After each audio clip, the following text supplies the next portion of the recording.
কালকে এখানে প্রচুর বৃষ্টি হয়েছে, তাই সব জায়গায় জল জমে গেছে। বৃষ্টির পরে প্রাকৃতিক সৌন্দর্য কেমন হয়।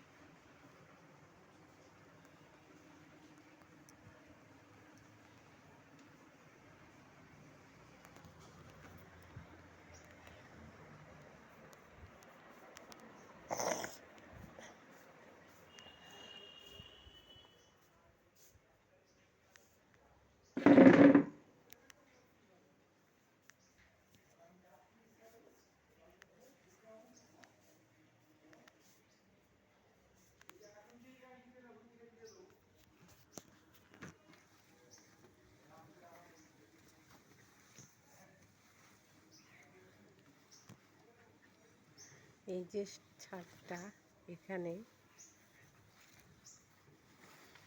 কেউ কিচ্ছু দেয় না।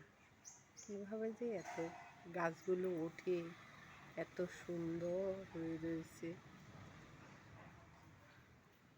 কোনো যত্ন না, কোনো কিচ্ছু না, তারপরেও এত সুন্দর হয়ে থাকে। আমি খালি এগুলো দেখি আর ভাবি কিভাবে এগুলো এত সতেজ আছে। ওই যে পাশের ছাদে বেল গাছ, বেলপাতা, এগুলো, এই প্রাকৃতিক সৌন্দর্যগুলো দেখতে আমার খুব ভালো লাগে।